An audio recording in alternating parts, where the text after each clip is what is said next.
Hello, hi everyone.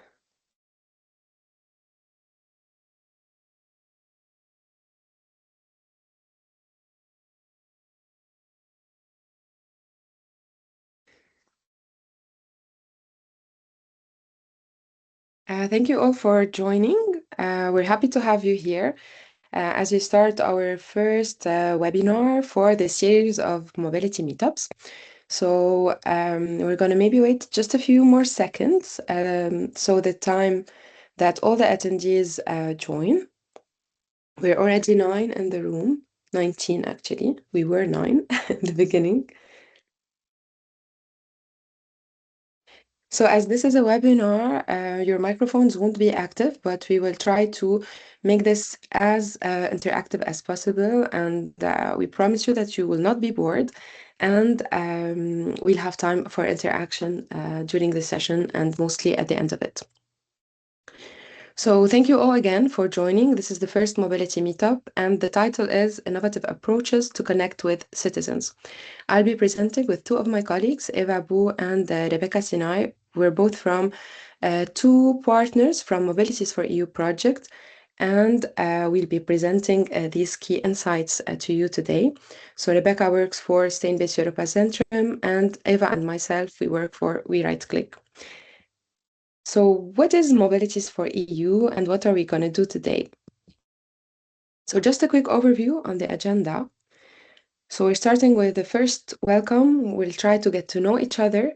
We'll try to see why do we create and why do we have this Mobilities for EU or mobility meetups. Then we're going to dive into how do we connect with citizens, how do we reach them, both on engagement and communication focus.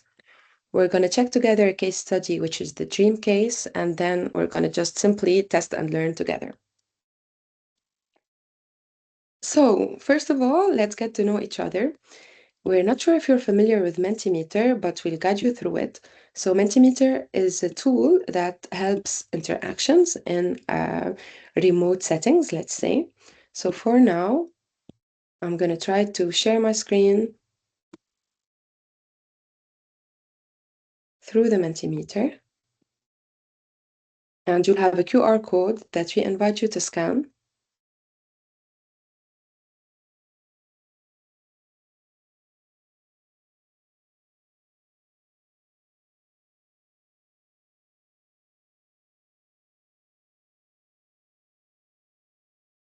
We'll also put the link in the chat so you can easily access it.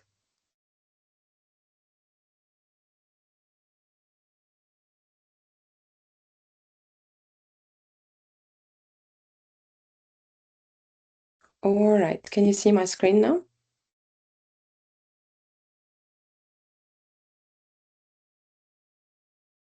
Not yet. No.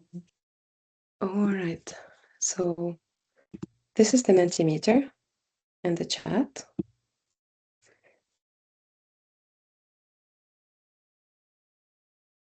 And I'm going to share my screen.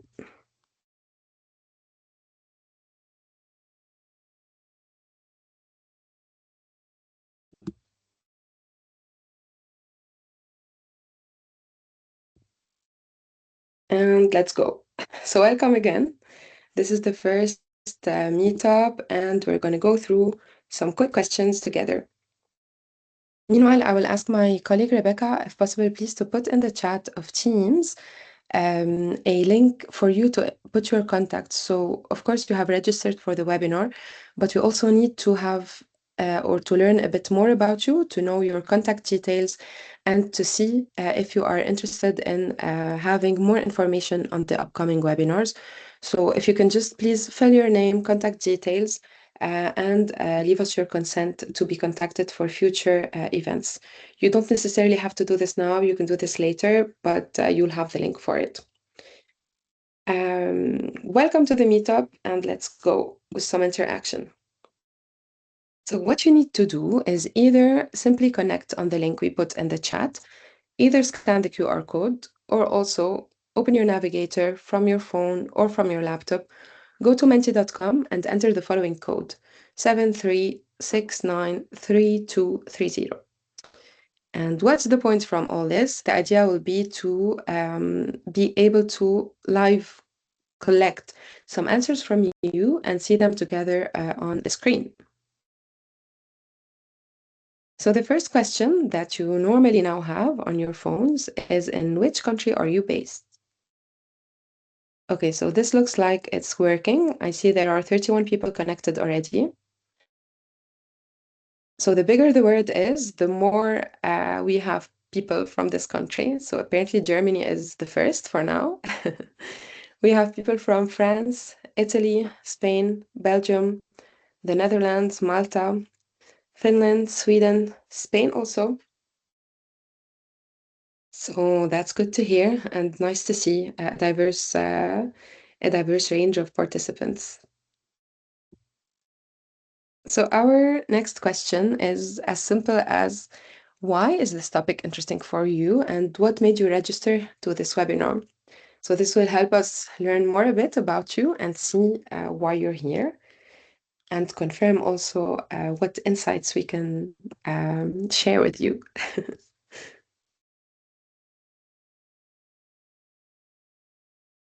Like you can literally put one sentence, one word, you can put curiosity, I don't know, anything is valid at this stage. So some people work in communications, some people do the same activities, so it's also for professional curiosity, citizen engagement, citizen-centric, to learn other things, that's nice, innovative approaches, the current state of the world, maybe, I assume. Communicate with old people. Indeed, this is a great challenge, how to reach particular or let's say vulnerable users. We also focus a lot on this in Mobilities for EU project. Participatory approaches, new ideas of citizen engagement, mobility justice, which is something, of course, we all work for, inclusion,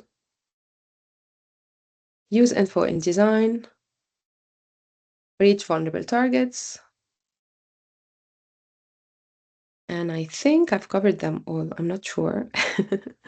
But innovative approaches seems to be the biggest highlight, and of course, citizen engagement too. And that's great. We hope you learn a lot about these. Next, we'd love to know, which field are you involved in?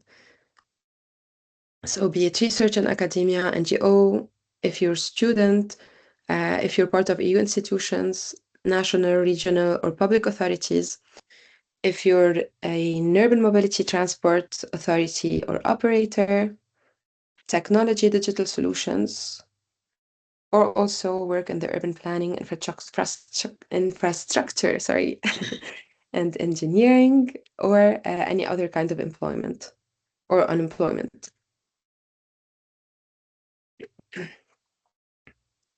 So as you can see, we have many participants from the civil society or NGOs, 5 for now, 4 in the research and academia, 4 in public authorities, 2 in others, and some others in the other sections. We have 1 student for now. We would have loved to reach more students, but this would be for the next sessions, hopefully. Another question, what do you expect from this webinar? Like, this is the time where we really give you the microphone to tell us what you're looking for. What would you like to learn, experience? If you have any word in mind, please put it here so we'll be able to focus a bit more on it. So new ideas for communication, discover new things, experiences, new tools, share experiences, of course.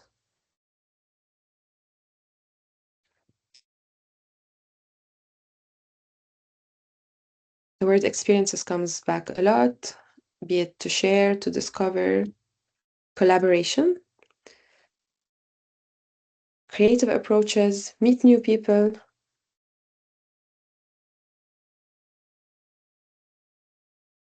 explore current problems and solutions.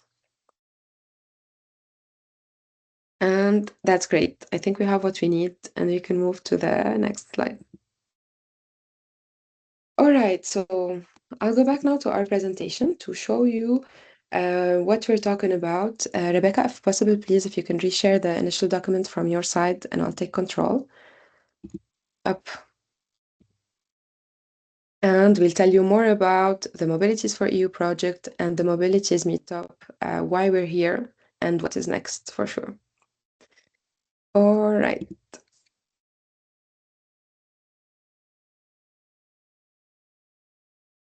Can you see my screen again? Yes. Perfect. Let's go. So why the meetups and what is the Mobilities for EU project and how do we connect with citizens and all this?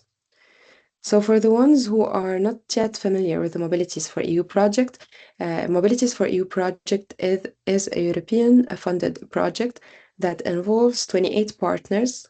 It's a project that has a duration of 5 years with a budget of 24.7 million euros.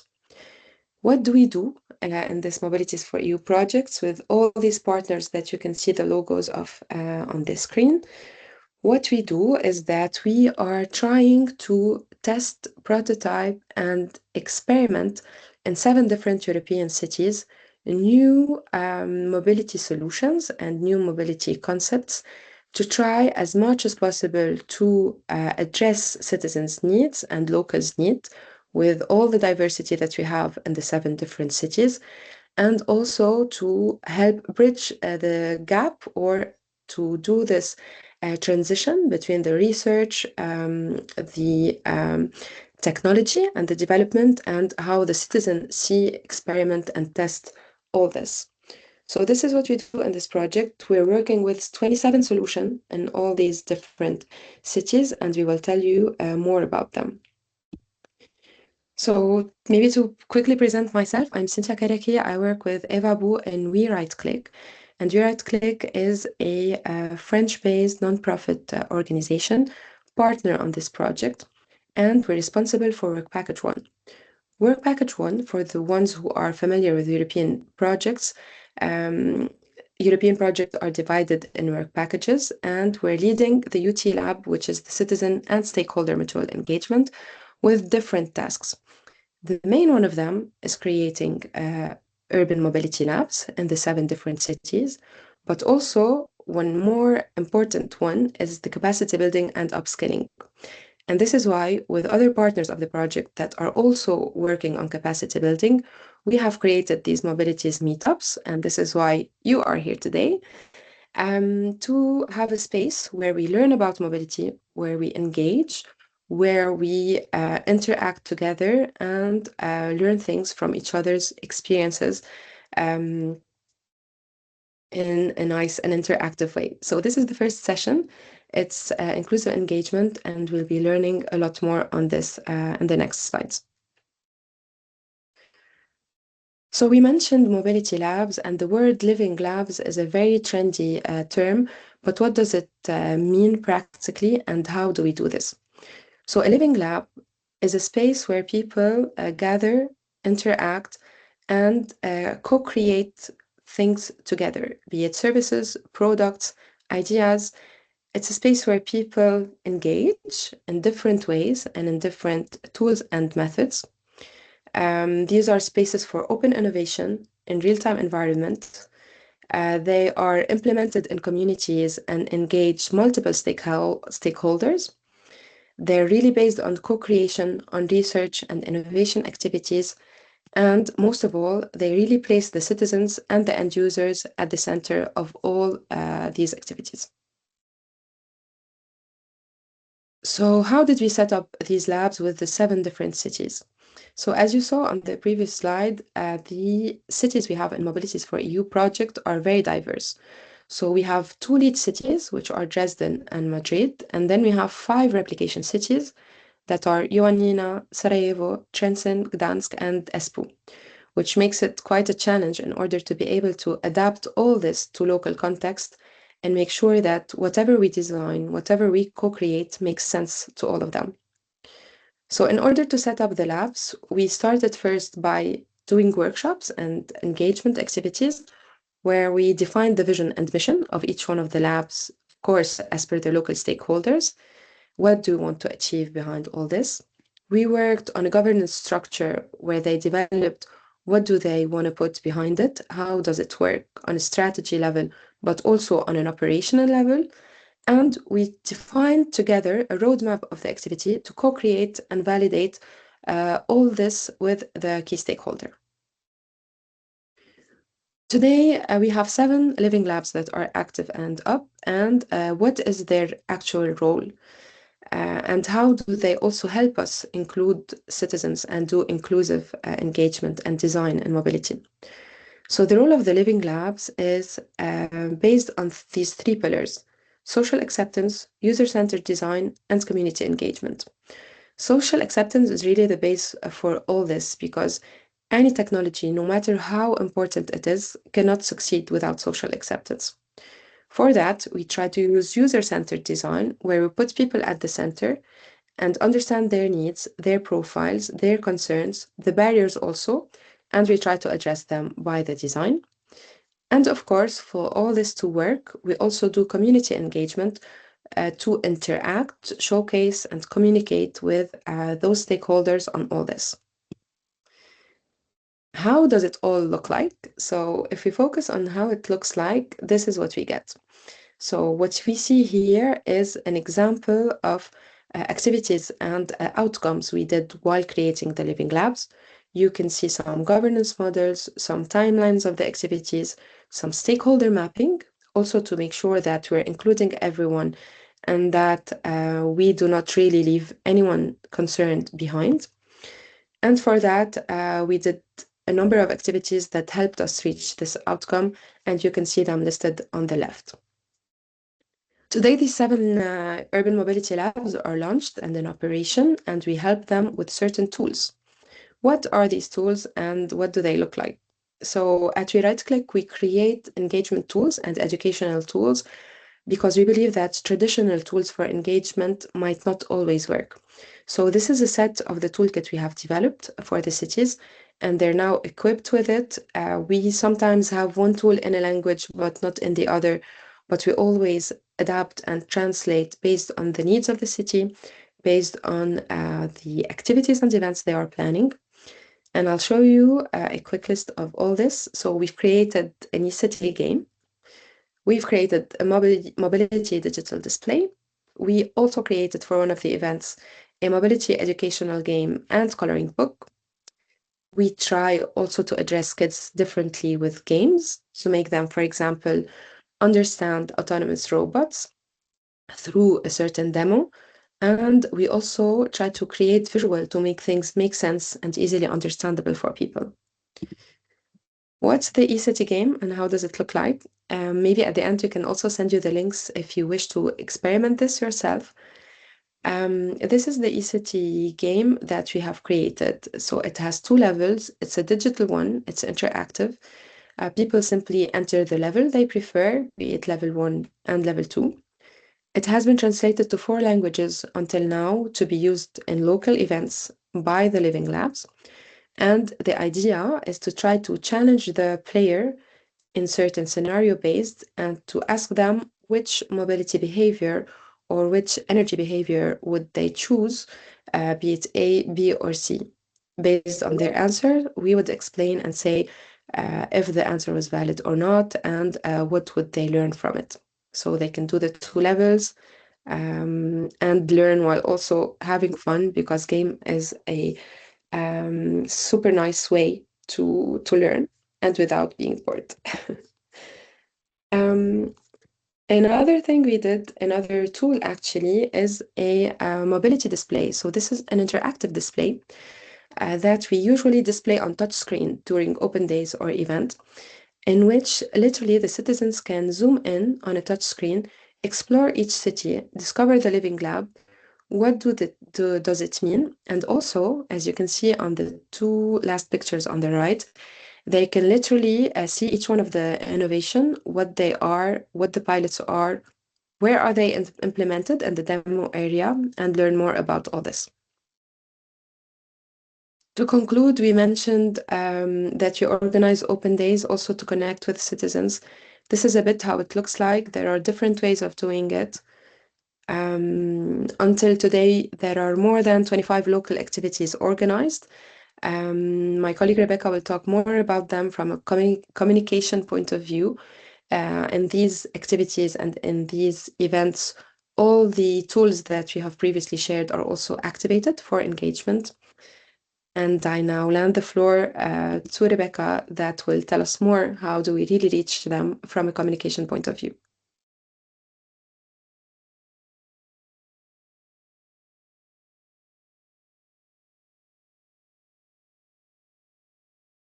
Rebecca, you're on mute. We cannot hear you. Yes, better with the mic. Thank you very much, Cynthia and Eva, for catching that.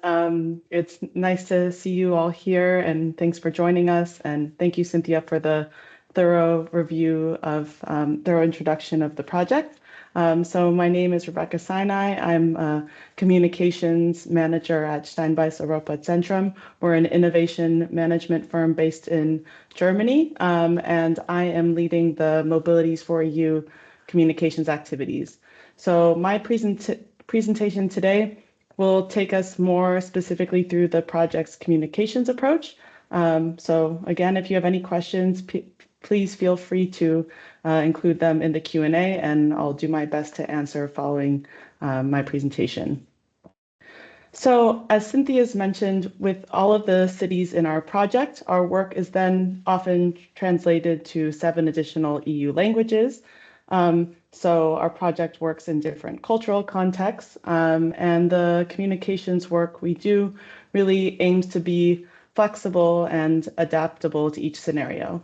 So of course, our project has typical communication channels. We have a LinkedIn page, a website where we host short articles and blogs. We have a newsletter and have developed some print materials for events. But we really do go beyond that with our outreach and some other tools. So we've created stickers that have been quite a hit and really do have impact for our project, and even an online personality quiz, which is a quick online quiz that offers you a personality type aligned with one of our project pilot solutions. So I think, Cynthia, if you could share those links in the chat, or I can do it following the presentation. You can even take that quiz yourselves. So what's important, though, is that our communication approach extends beyond these tools because we need to reach a lot of people and make sure that our communication is inclusive. So that involves several partners within our project, such as We Write Click for local outreach actions, but also the International Road Federation, which leads our clustering and partnerships with other European projects and initiatives. So some of those to highlight are the Civitas initiative, Net Zero Cities, 2.0, and CCAM. So as Cynthia mentioned, the project involves 7 urban mobility labs, which are each adapted to the local context, and that's even seen in the visual identity and the logo. So we worked collaboratively also with the city's input to create an identity for each lab, in some cases adapting the name to the place, in the case of Dresden, which has the Ostra lab, where it's located, yeah, in some cases where education was really a focus, we intended to include that in the name too. So next, I want to share sort of how our cities and our partners have extended their approach, collaborating with other key local stakeholders.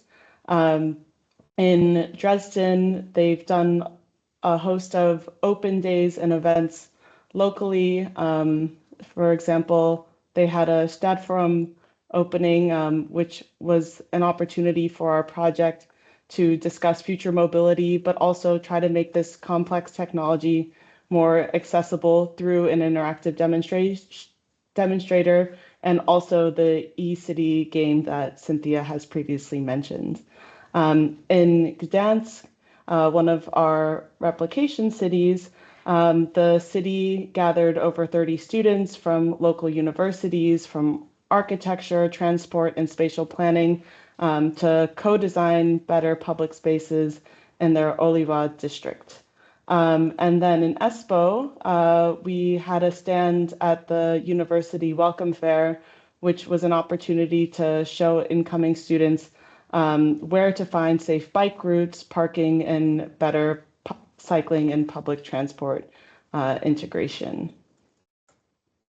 And we really do creative, accessible outreach. So in some of our other cities, for example, in Ioannina, we hosted an event with children where we invited them to draw examples of safer crossings, bike-friendlier streets, greener school surroundings, and public transport access. And we have also done similar or other exercises with children in Trenčín, where they have an annual Streets for Children program, where they temporarily transform streets by a school into a car-free play and activity space. And these events have been quite successful and are being now, in discussion of how they can make these school closings or school street closings more permanent. And also in Sarajevo, the city worked with local actors for an art competition organized by the Traffic Education Citizens Association, which then led to our project being mentioned in local media and even a television segment on children and road safety. So while these events too are opportunities for creative outreach, then the attention that they get, for example, in media, on TV, reaching another audience can showcase what we're doing in a positive way to other audiences. What's also important with our project and communications approach is that we are combining outreach with data. So outreach is, of course, important when, in many different scenarios, but it's also really critical when we can do it, for example, on a weekend, in this case, at the Merca Madrid 10K race. So it's not always the most convenient, but it means that we can reach both working people who aren't available during the work week when many activities do take place, children, families. And in this case, our partner, We Right Click, and Ava, who's presenting here today, was able to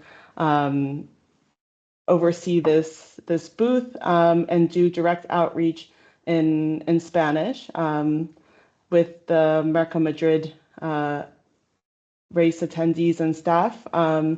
And this stand both offered a robot display showing vehicle movement around Merca Madrid, which is one of our pilot solutions, and was meant to explain what urban logistics and mobility innovation are all about.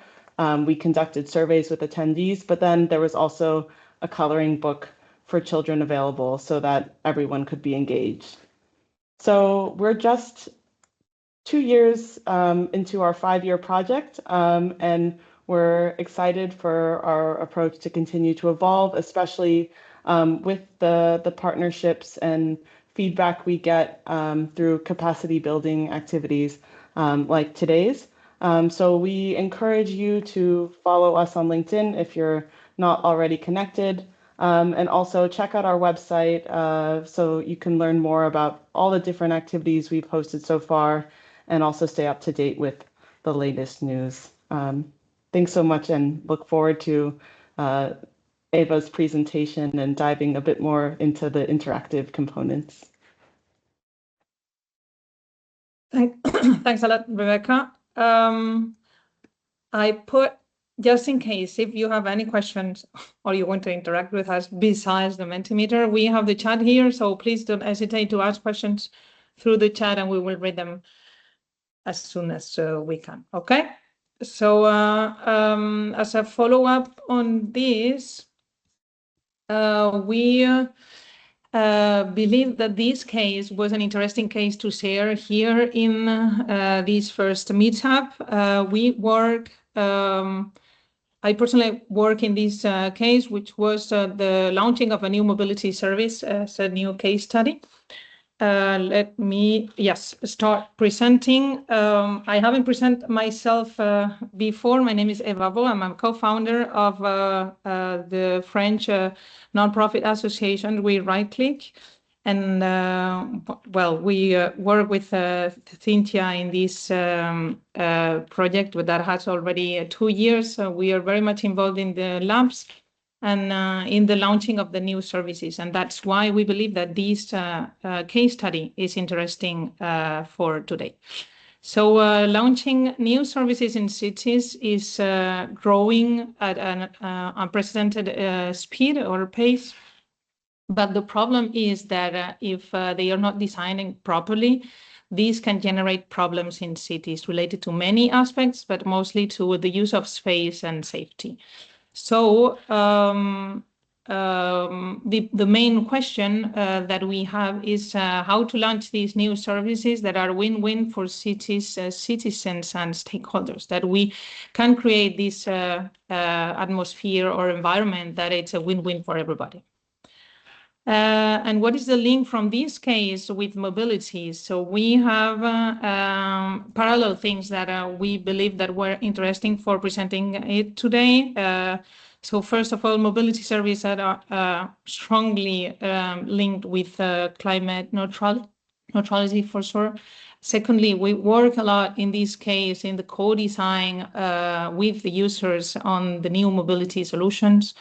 And third, the deep stakeholder and citizen engagement that we carried out in this project that brought a lot of interesting best practices that we found interesting to share today.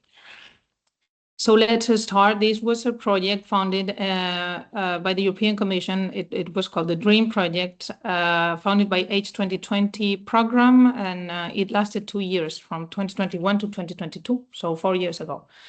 The launching of these new services involved this e-kick scooter, 3-wheeled, with more safety, AI in the algorithm, and many other features like intelligent calls and other features that were very interesting to consider it as a new mobility service. And we coupled it with this inflatable helmet that was possible to put in the e-kick scooter. So we structured the approach into 4 main steps. The first one was the design of the pilots. Second, how we were going to engage with the different user profiles, then to conceive and to define the different testing in the different pilots, and finally, how to finally design the different mobility services that we were going to launch in the pilots. And so we started with this design of the pilot. What was important here was to consider the pilots and the testing not only as a technical test, but also in the user experience side and in the business model side too. So we worked in Sweden together with a university to conceive a service as a private fleet for the students in the university within the different locations of the university. We work in Belgium to design a corporate service for the employees of a company. And then in Italy, we work to integrate and to test multimodality and integrate the e-kick scooter into the public service as much as possible. And so it was very interesting to test these different approaches in different countries with different contexts, different stakeholders, and different interactions among the stakeholders to see how to better adapt the service to the current context in that moment. So first barrier that we encountered at this step was conflicting interest. When we design the pilots, not everybody agree on what are the priorities. So for this, co-design was essential to put everybody in the table since the very beginning, allow them to have a dialogue, to be very to have interesting discussions and to use negotiation skills to allow to have a balanced relationship and facilitating the process as much as possible, but also to push as much as possible for flexibility, and having a nice atmosphere was essential.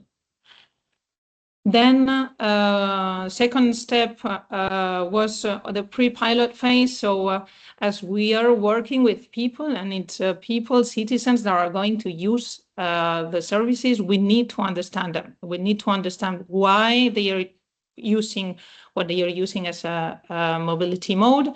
What are their travel habits? Why is it comfortable for them to use a bike or a public transport and not the car? Or why is the car and not the public transport or an e-scooter or walking? So we worked a lot on gathering data to understand travel patterns and habits, and to analyze all this data to build the different profiles that they wanted to target in each of the pilots.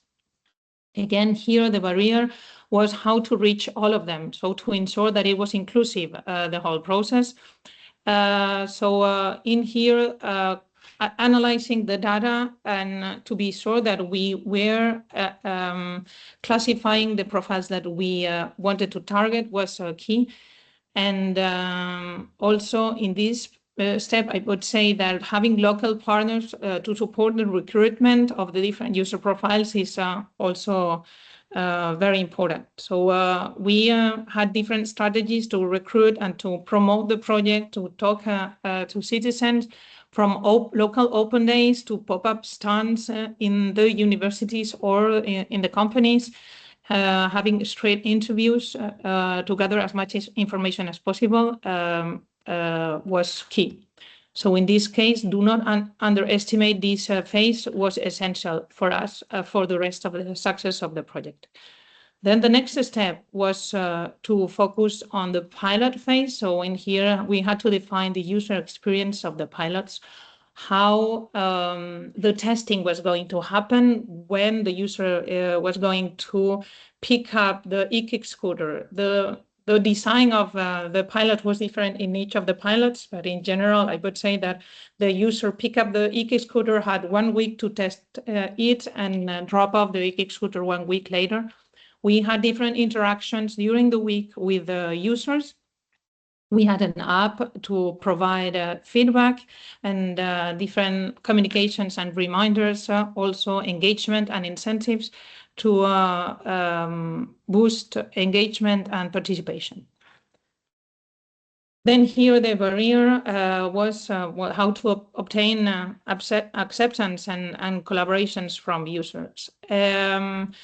Because even if it's a service for free, even if it is nice to test an e-scooter, it is difficult to attract users to test a new thing and make them involved and engage with your project. So for this, we had these 3 things that I have already presented. So again, co-design, involving users since the very beginning, not only here on the testing process, but since the very beginning of the service design was very interesting, because if you involve the users in the very beginning, the feedback you get is a lot better than only to test one new service that is coming up. Incentives worked also very well. To use local vouchers and contests to increase participation. And the user segmentation also was key to identify with which user profiles we needed the most, we were missing, and how to address them. So we used the user research that we had before to see what are the main travel modes that they were using to target them for the e-scooter testing. Final step was the final service design. So we use all the data gathered until here. We work on designing the most adapted business model and to make it work, analyzing the interactions, as you see, with the different stakeholders, who is doing what, who is paying what, and who's providing what type of infrastructure. On the user side, we work with them on the willingness to pay, on the reasons why you would use it, you will buy it, and the reasons why you don't, to get sufficient feedback to integrate in the final service that we design with the project. And so we gather a last slide with the main takeaways for mobilities that we are already using. So first is engage strong local partners. So having local partners engaged is key for the development of the project, not only because they know the context and the language and the main barriers, they have a better contact and engagement with the local partners than if you're an outsider and come and tell them what they have to do.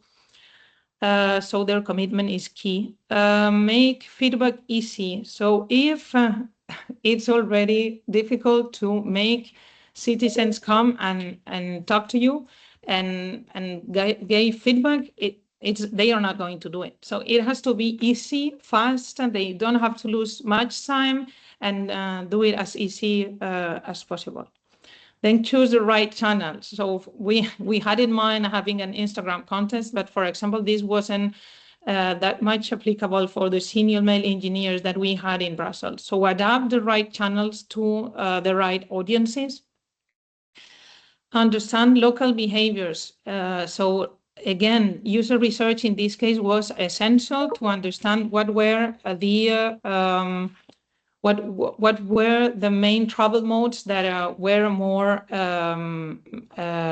used in each of the countries, depending on the target audience. So the travel habits were completely different between the students in Sweden compared to the male engineers in Brussels, for example.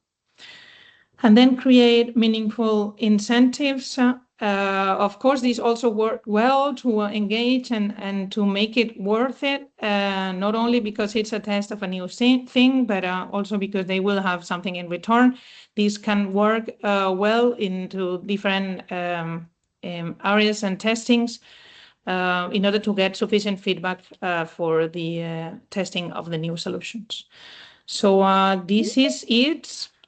For the case study that we presented, we have used a lot of these, very good question, I see it here. We have used a lot of these insights for mobilities to do the right engagement. In mobilities, we're testing these 27 solutions. We have bidirectional chargers, we have robots, and we have autonomous vehicles. And we have to involve citizens and users to test them. So we're using all these things in the project to have the sufficient feedback. I don't see where we can see, yes, here.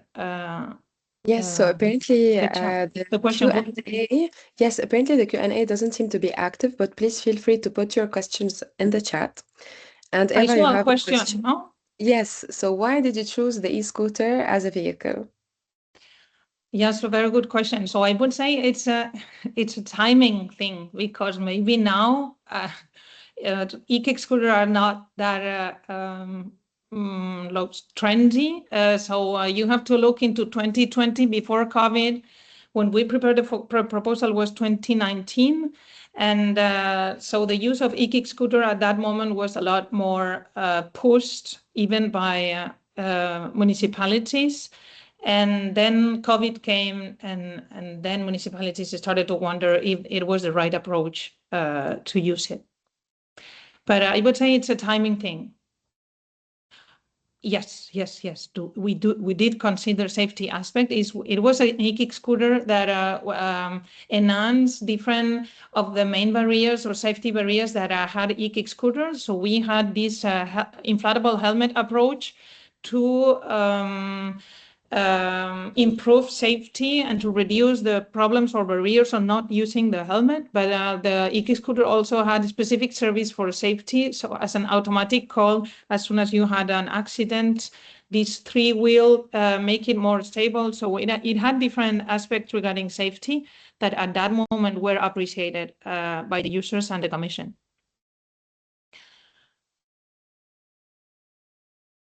Do we have any other question?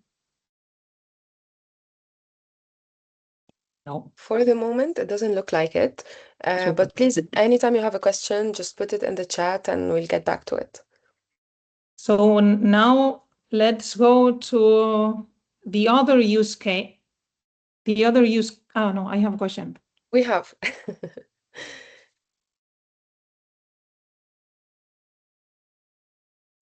There are many Maybe I can questions. share for the ones who are not reading. Yes. So thanking you already for the presentation. How do you keep the interest of participants and stakeholders over time? So in my experience, their engagement usually decreases as the process continues. Do you have any insights? Yes. So it is also important to keep up the momentum of your actions during the project. So not only using all your very good ideas to engage with citizens at the beginning, but to have a timely planned actions with a roadmap of actions to know who you want to involve in each of the cases. You don't necessarily have to involve the same persons all over the process, but it is important to do these different actions all along the project to engage with the different profiles. For sure. The next question maybe is one I can also cover. The question from Ariana is, can you tell us more about techniques you are using in Mobilities for EU to reach vulnerable or marginalized groups? So in Mobilities for EU, addressing vulnerable users and connecting with vulnerable users is a very key point or a key part of the project. It is definitely a challenge as everything is different with vulnerable users, their needs, the way they perceive things, the way you can connect with them, their physical ability, mental ability, but also their time schedule is different. So for that, we are trying to test different communication channels, different interactive ways also to engage with them. Usually with vulnerable users, the pace is much more slow, let's say. It takes more patience, it takes more time to create this trust, to create this link and this interest in the project and in the technologies. Right now, we're not yet in the testing phase, so we're just trying to co-create with them or trying to engage them in educational activities. But I believe that for the testing, this will be also more challenging. But for us, the main tips we give you on this is to try to go to where people are, to work in their capabilities and the environments they know and the things they are familiar with, and to try as much as possible not to give them more constraints, but more solutions. We'll tell you more about all this later in the project as we develop our testing methods and connect with them. But thank you also for raising this question. It is a very important one. So, who owns the vehicles, Eva? And do you consider making it co-owned by local groups of citizens? Yes, so we identified in this project regarding the different business models that we envisage, we identified because there's a business model in France, it is called Pony, and you as a citizen can invest in a bike and the revenues generated by the company through the use of the bike, you're reimbursed with them. So there's a return on investment and there's a whole approach on the financing or crowd financing, let's say, on this approach. So we consider this and we propose this approach to test it, but the owner of the e-scooter, the partner wasn't not interested in this approach, but we consider it, yes. Pony, this startup that it's maybe not anymore a startup in France, is very successful in this approach. Mm. I had another comment related to the vulnerable users from Walter. I think that I saw it.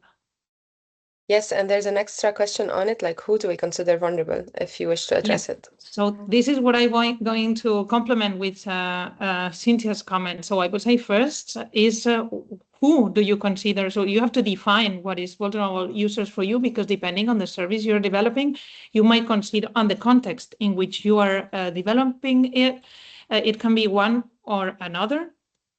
So for example, in Merca Madrid, children that could be a vulnerable user, they are not a vulnerable user because they do not go to Merca Madrid. Merca Madrid is one of the pilots in the project, and it is a wholesale market having only adults.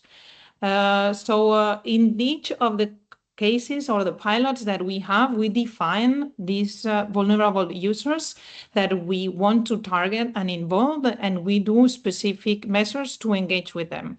Whether it can be do specific interviews. So we went, for example, in Merca Madrid. I talk a lot of Merca Madrid because I'm involved in this case particularly. So for example, we went early in the morning, so at 5 a.m. to be able to talk with the different workers that came there and get their insights on the main problems of mobility. So the thing is identify the people you want to talk with, integrating them, consider what would you consider vulnerable users, and go and talk to them, because maybe surveys they will not work or involve them, or maybe there's a language problem, but like literally talking to them, it's a very nice approach because you get the right insights.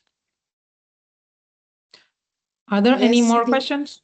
I'd love just to add something on what you shared, Eva. And sometimes we tend to say that vulnerable users are people that are different from us or far from us, and this is not necessarily true. Vulnerable user is any person who has any physical or psychological or social or economical or financial barrier to access a certain service or product. And practically in certain and in many kind of situations, each one of us can be a vulnerable user compared or depending on the case and on the product we're talking about. To give you a personal example, like I broke my elbow 4 months ago and I became a vulnerable user to certain services, be it in transport. I was using the special assistance spaces. So any one of us can be a vulnerable user at any time of their life. And it is very important to be able to consider these vulnerable users while designing, because it's not just related to age, nor just related to kids, nor just related to women or people with physical disabilities, like for a lifetime disability, but exactly it can be anytime, any one of us, and it's important to address it. I would take one last question that is written there by Karen, and then we'll go to the Mentimeter final use case, because if not, we will not have time. So this, can you provide more information on the online logbook you mentioned? Yes, so regarding how to gather feedback, we studied different approaches. So we had this online logbook that we had for each of the uses of the week, and then a final interview at the end when they drop off the scooter, and then we did a focus group with some of them at the end of the experience. The logbook including different type of questions. We wanted to test the technical characteristics of the e-kick scooter, but also feelings, safety perceptions, travel experience. So the questions were grouped by type of questions, but they couldn't be super long either, because if not, feedback will not be we will not have a lot of participation in this. So we had to design it properly and test it before with a first round of testers. So we fine-tuned it with the feedback that we had in this first week of testing. And that's it. We had a specific app, so it was easy for them. So we sent an email, they had the app, and they could fill the feedback through the app. Let me go. Thanks a lot for the questions. It was, I think, really interesting and I see that you listened to it. So it was very interesting to have these questions from you. Let's go for the Mentimeter. I will stop the sharing here. Do you want me to share it, Eva, or you prefer to do it yourself? I prefer to share it. I think so. So it is like this and this and this. Yes, and in case you have already logged out from the Mentimeter session, we're gonna go back, just try it on the slide before this one, Eva, if you can go back down. Perfect. No, just one before. No need to go to the beginning. Yes, so you can rescan the QR code to access it again and to be able to participate in the rest of the interactions. So we see that already 4 people are connected. You can see the number down on the slide. So we want this to be really interactive, so we're counting on you. We're 31 in the webinar now. Please scan the QR code. We'll put the link again in the chat. And So let's talk a bit. Yes, let's go. What we wanted to do here is after the we present what we do in mobilities. We presented an interesting case where we did a co-design of a mobility service, and now we want you to work with us to develop a new service in, for example, the case of Mercamadrid. So we will be working on interactive service design simulation that we conceived for today. So how will this work? You will be solving challenges. You will vote at key moments. So we have different gates in which you have to participate and vote the answer that you think it's correct. So there are not perfect answers, so there won't be a winner. But we will go through the different steps and see what the audience think about the different decisions that we will have to do. Okay. So as I told you, the context we will be working. We chose Mercamadrid. So Mercamadrid has 9,000 more than 9,000 daily workers. The activity starts early in the morning at 3 or 4 a.m. Even some of them at 2 a.m. There's a highly diverse workforce, significant migrant population, logistics heavy, and safety sensitive environment. There are many different types of vehicles going around, and of course heavy lifting. So there are safety concerns and limited internal mobility options. So in between the different storage and industrial buildings, there are no bikes or no, like walking, it's maybe too far. So there's a very car-oriented mobility. So the challenge, the city wants to reduce internal car traffic, improve worker mobility, pilot autonomous driving technology, and showcase innovation. But the past engagement attracted mainly administrative staff, daytime workers, and managers. So we were leaving behind some time of the people that are really working in Mercamadrid, and we want now to try to involve them and make it as inclusive as possible. So first question, in your own context, not Mercamadrid yet. So in your own work, cities and working environments, which group is the hardest to reach in public or service consultations? So we will leave some seconds each time to get as much of results as possible. I think here I can see the results.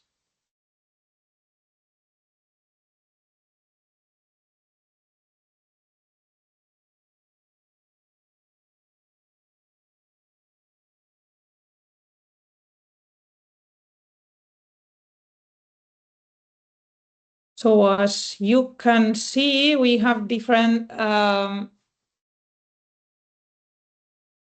types of answers. We have a winner, which is migrant or multilingual communities. And also the second one is all of the above.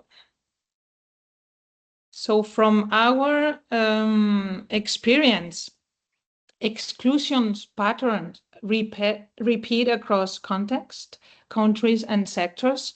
It is sometimes it is specific to some of the places, but the minorities that are excluded from this type of process or processes are similar in many cases. So the ones that are left behind are very often the same. So let's go with the first challenge, the outreach strategy. So the city is giving you 20,000 euros and 10 weeks. You are a part of the service design team. And the question is, what outreach strategy would you prioritize with the money you have and the time you have?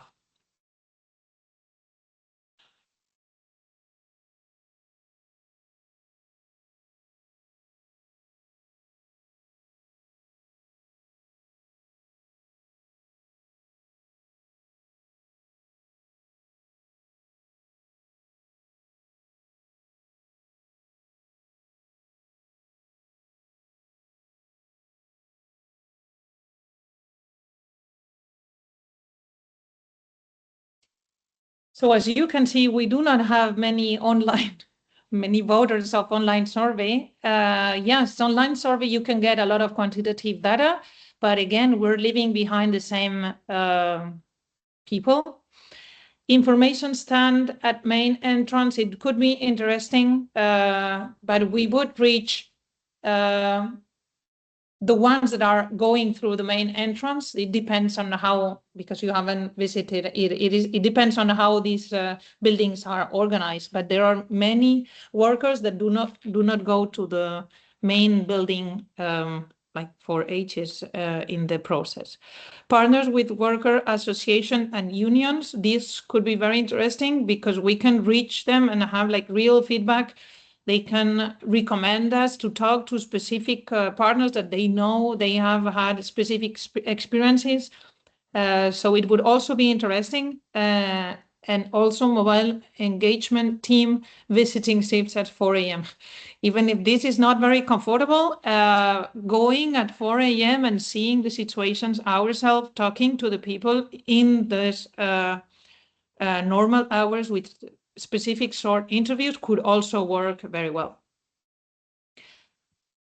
So the thing with inclusion is that it requires timing alignment. So we're talking with the people in the time that they are there or they are available. That is why we had to go, for example, at 4 a.m. Physical proximity and trusted intermediaries. So we have to talk to the different local partners and ensure that we listen to them to build these relationships that will make them trust us and tell us what are the main problems. And yes, of course, this is the language accessibility that is one of the main problems, and it was identified on the first question that we did. Migrant and multicultural audiences that do not necessarily speak the same language, it's a big barrier on this. So the main takeaway message of this challenge is that inclusion costs time and effort, and exclusion is the default. So in every action that we do, exclusion is the default. And if we have to think about specific inclusion actions, they have to be well designed and specifically identified to be able to reach these audiences. So we have to go a little bit the extra mile to succeed with this. Second challenge, we have low involvement after the first round. So we haven't been that successful after all. And the testing results that we have had, we have very low participation from women and migrant workers. And there are some safety concerns that are barely mentioned. What do you think is the primary barrier limiting participation? So why we're not reaching the audiences? What is the main problem that we are having here?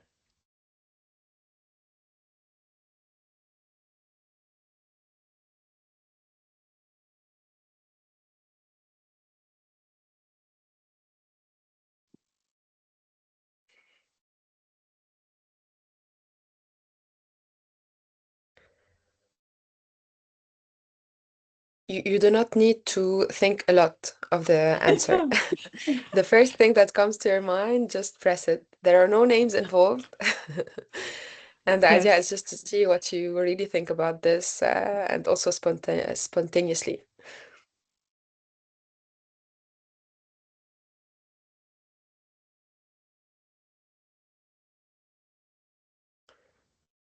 So the lack of trust in the process. Yes. This is one important barrier that we find every time. So regarding this type of engagement, one of the main or most important steps is to build the trust. And for this, you have to be present. You have to produce promotion materials that really feel like engagement with the people, and you have to be transparent on how the process and how the feedback is going to be taken into account, because we have found comments as like, it's okay, I know that I'm talking to you, but this will never be like the reality. You will never take into account my comment. Or yes, so there is all this process, but in the end, it's going to be the same. So building local trust is a key step in the process.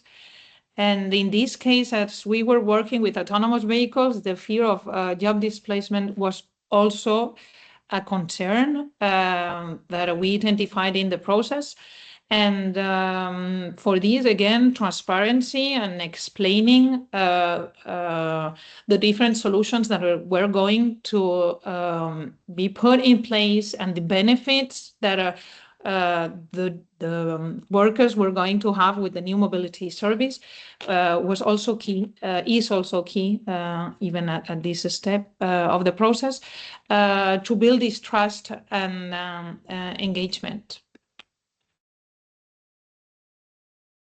So as we can see, barriers can be very different. So they can be economic, they can be cultural. This distrust, they can be, I'm going to lose my job. I don't want to even like contribute to this. Or it can be structural also. But what is important here to say is information alone does not solve structural barriers, for sure.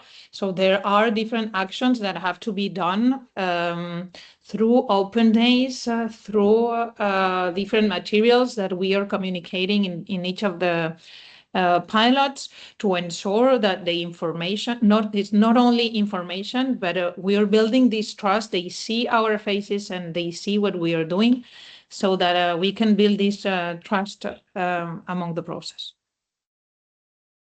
Next challenge, so low quality feedback. So now we have succeeded to have sufficient feedback, so sufficient engagement, but the problem is the quality of this feedback is not very good.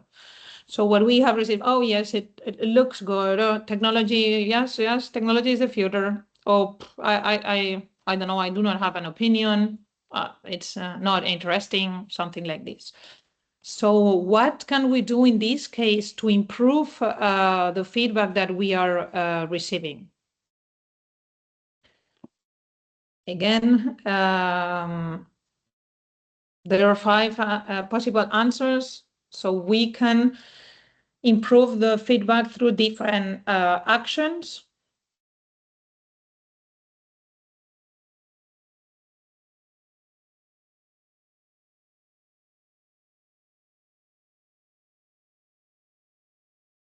Now the answers are coming faster.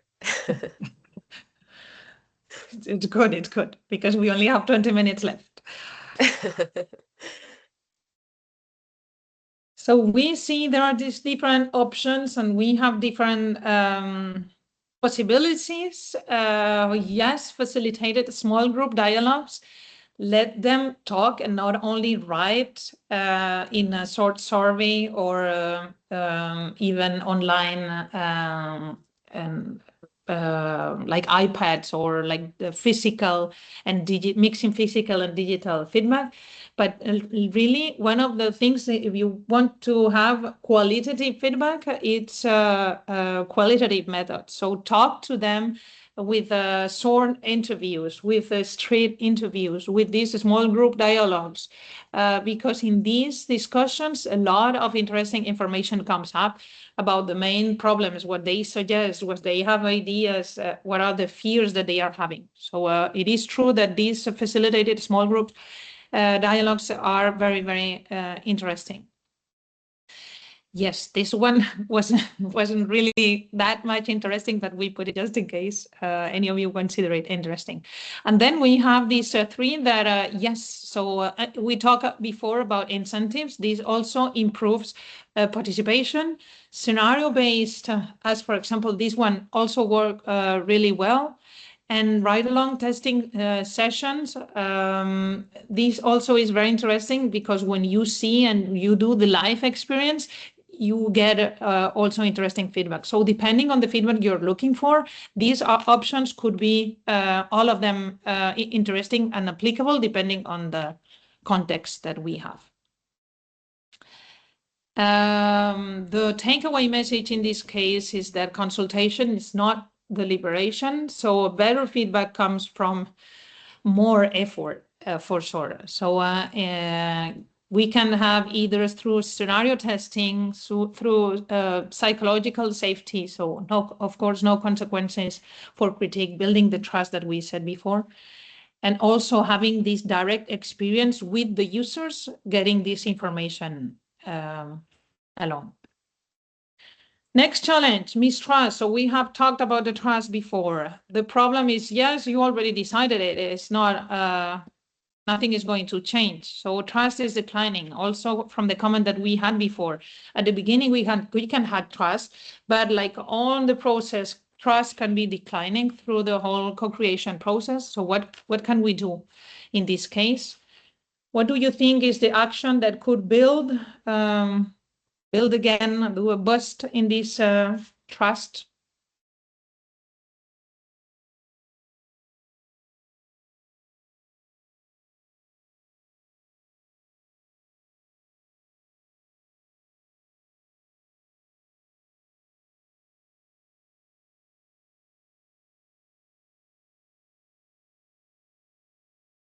So as we see here, the two last ones are the winners. Yes, so first publish a full transparency report. It's not an engagement washing, but yes, we are increasing transparency and we are publishing a report, but we're not doing anything else. So in the end, you are not that much pushing for trust and transparency. How do you really show users and citizens that we're building this trust and we care about what they are saying? Is including them in the decision-making process. So publicly commit, it can work, yes, for sure. So specific commitments through the process, we have gathered some feedback, some ideas, and commit to them publicly could work, yes. Create an advisory board with real decision power, yes. So including citizens in the labs and giving them decision-making power, it's one of the best things for sure. And co-designing openly with the workers also. So making them participate in the process of creating things is key to build the trust in the process. So transparency, yes. Influence, so they have decision power and accountability. So we just have to think of which of these actions give real decision-making power. Challenge 5, we're almost there. 2 more and it's finished. So we have this trade-off moment, so conflicting KPIs. So we have the operation team, that wants faster loops, that want more efficiency and that want fewer stops. So I don't care about the people, I just want efficiency and money. And we have the worker representatives that want more stops, lighting improvements, and security presence. So we have included the workers in the board, and then we have problems with trade-offs for sure. We have to use our negotiation skills. So what do we do in this case when we have KPIs conflict?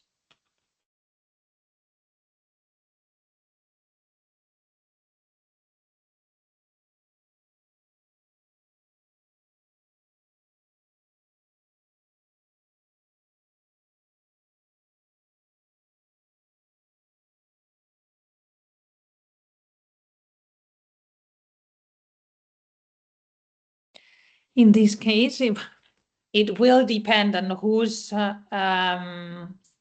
final decision maker for sure. And it is key if we have given decision power to citizens, to workers in this case. If we give them decision power and then we do exactly the opposite that what they are suggesting every time, this is not going to work, and the trust that we were willing to build, it's going to be even worse after this process. So we have to ensure that they are heard, and we have to make compromises. So for sure, we can do the balance between operational efficiency and social inclusion. We can go for a phased compromise, say, okay, we will try first these and we will do a trial on these and see what is happening. Or we can do also 2 pilots. We will do this during these 2 months. We will do this during these 2 months, and we will have the data, and with the data, we will be able to take informed decisions. So there are different options here on what do you prioritize. It will depend on which stakeholder is deciding, how the board is deciding. So how is the whole decision-making process in the lab is going to be organized. But yes, I would say like the 2 last options of compromising, doing one thing first and then the other, or doing 2 pilots and gathering data could be very interesting options. And so inclusion redistribute resources, and that is political. And this is why we were talking about decision-making and how decision-making is organized in the lab. Efficiency serves to those already served, exactly, and inclusion serves those that have been left out. So these are things that we have to consider when we are developing the service, because if we want to be 100% efficient, maybe we are missing the inclusion part. So these are questions that have to be asked during the design of the process and how we're willing to do the service. It will define also political things within the city. I think this is the final challenge, which is measuring inclusion. So in the end, how do we measure success? I'm going a bit fast because we're almost running out of time. So final ranking. So regarding these KPIs, which are the ones that you will use to measure inclusion impact? And for this one, there's a new feature that we tested, which is the ranking. So you have to rank the different KPIs compared to your opinion.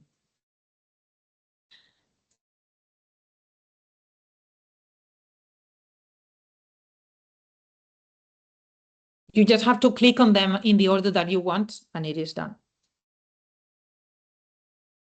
So I only have 4 and 7 answers for now.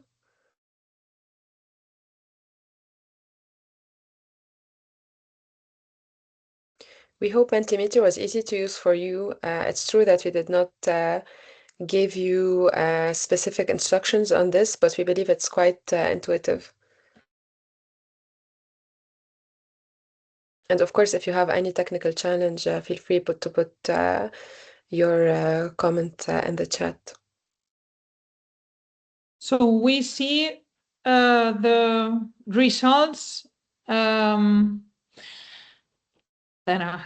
are good. So I would say that total number of users, yes, it is an interesting KPI, but it doesn't give us information about inclusion.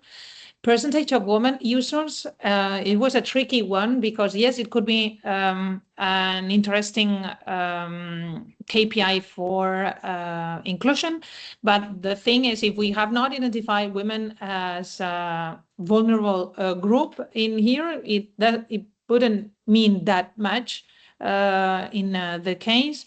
So it depends on your local population and how you are considering women and gender aspects in your pilot. Then we have diversity of engagement with participants, long-term adoption rates by SIF type.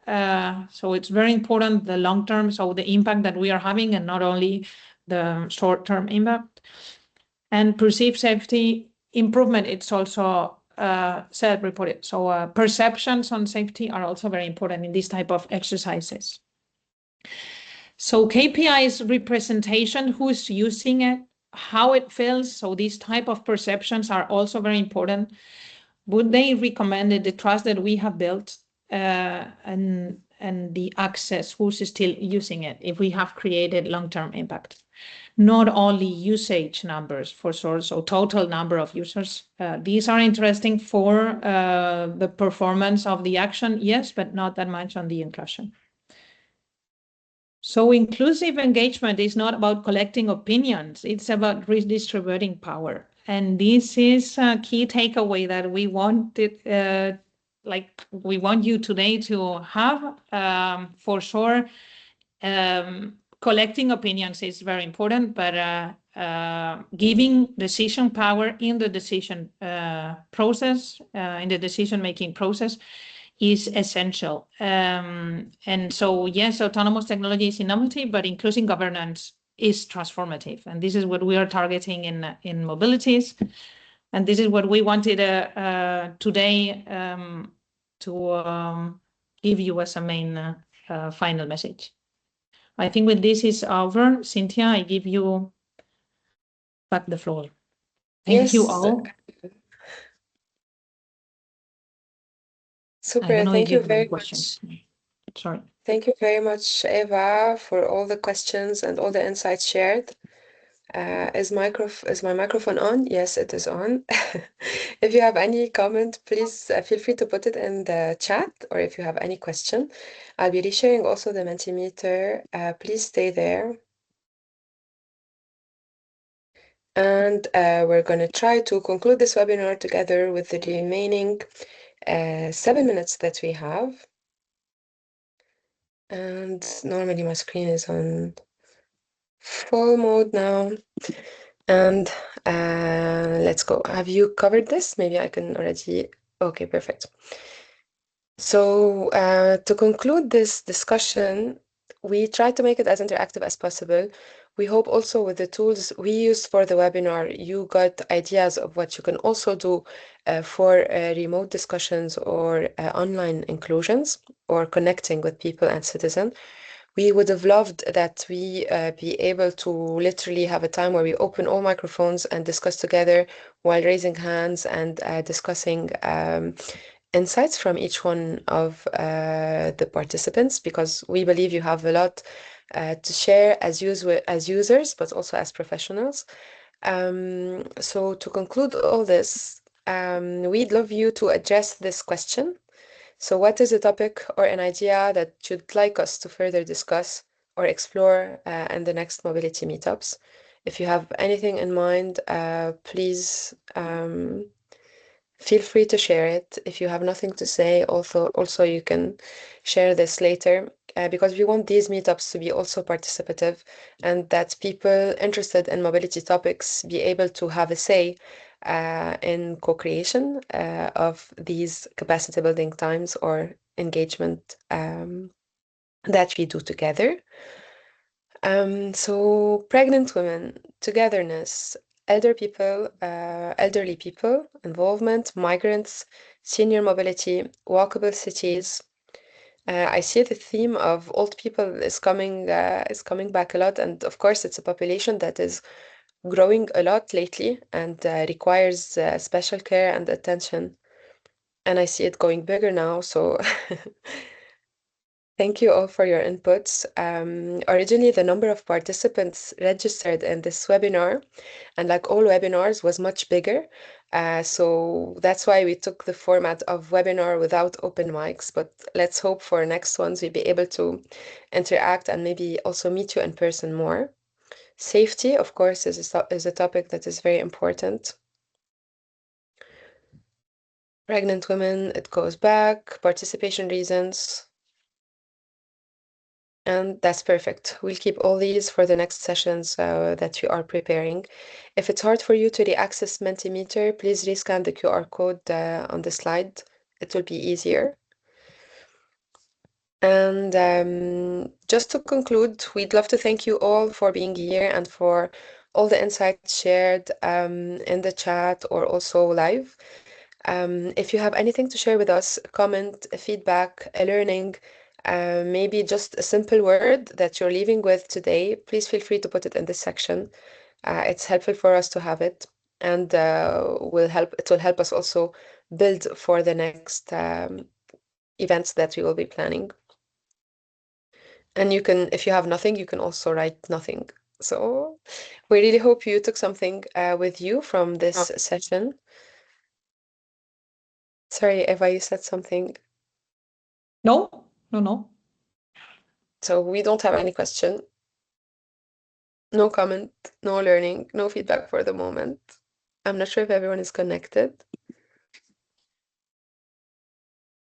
Thanks a lot for your time. And well, you know us now. If you have any comment, question, whatever you want to share, you just can do it here through our emails, through the website of the project. We have many channels. So thanks a lot, and have a nice end of the week. Thank you, everyone. You have all the useful links in the chat. And here's one last one on a topic that is related. It's a document from the Civitas initiative. We hope with all this you're leaving with something new and you were able to address some of your expectations from the beginning of the session. Thank you all, and please follow us to make sure you have the info for the next meetups. Bye-bye.